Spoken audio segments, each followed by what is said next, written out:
We're going to look into doing a stay stitch. Stay stitching is basically what's done on curves in order to keep the fabric from stretching when you're using the pattern pieces later. So we're going to get started by using our pieces and showing you how to do a stay stitch. I have the directions here because I wanted to show you how this would look like in the directions and also in the image they provide over here. So this is stay stitch front and back neck edges a 1/2 inch from cut edge in direction of arrows. This stay stitching stays in permanently and helps prevent stretching on curved edges. Stay stitching will not be shown in the following illustrations. So what this means is they'll show you in the first image the stitch that you make for the stay stitching, but you're not going to see it in any additional image that they have. This is so you don't get confused later on. Now, stay stitching usually gets taken out. It's just to help you as you work with the pattern pieces. But in this case, they're telling you that it's going to stay in permanently. So I would probably do a back stitch. So let's look at the image here. Now, this may look like one piece, but it's actually the back piece and then one of the side front pieces here. So this is actually two different pieces. They just laid one on top of the other. If you look at the top, this is where the neck is on this piece. You'll see little dashes. This is the stitch that you're going to be doing, a 1/2 inch from the edge. You'll see little arrows here showing you the direction. So you're just going to start at one edge, go all the way around the curve and into the other edge.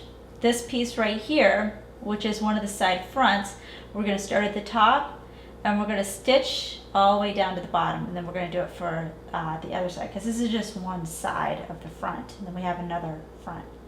So in my case, I'm doing 3 pieces. You may have less than that or more than that doing the stay stitch. Now, a stay stitch is similar to a base stitch, which means you're going to be putting your length of your stitch the longest it'll be.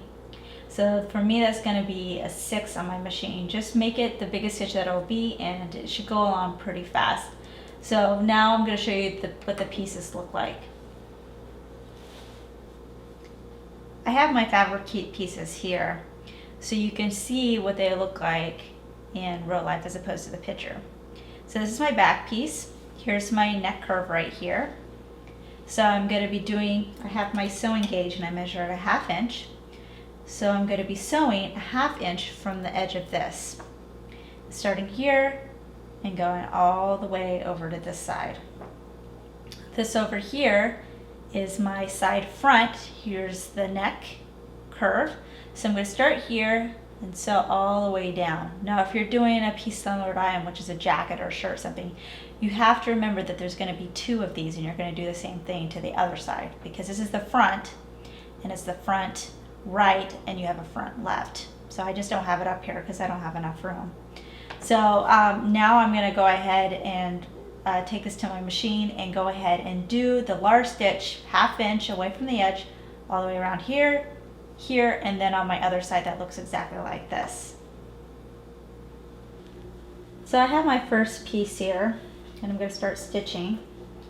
My sewing gauge, I'm just going to put where my needle's going in and look where it's going to go in on my little measuring plate here so I can gauge where I want my fabric to run along as a guide so I can make sure I maintain a 1/2 inch seam allowance. I'm going to make sure that machine is on the largest stitch that it'll do, the longest one, and then all I'm going to do is put my needle in. I'm going to do a back stitch only because for this one it says that the stitch is not going to come out, but if yours is eventually going to come out, then you can go ahead and not do a back stitch because it makes it easier for ripping it out. Because it's a curve, you're going to want to go pretty slowly and try not to stretch it too much. It may gather on you a little bit, but you can just gently pull that out.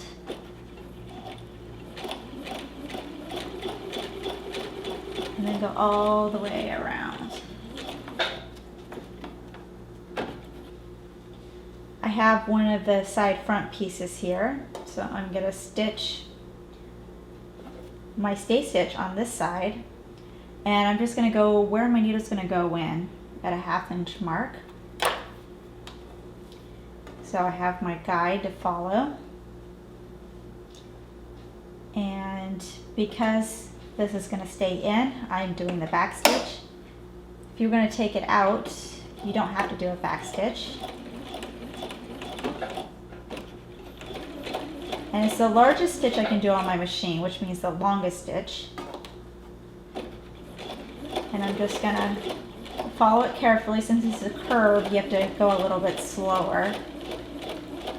And make sure that you don't pull it or stretch it in any way. You're just very gently guiding it. And I'm right into the end here. And then I'm gonna do another back stitch, for me anyways, to tie it off.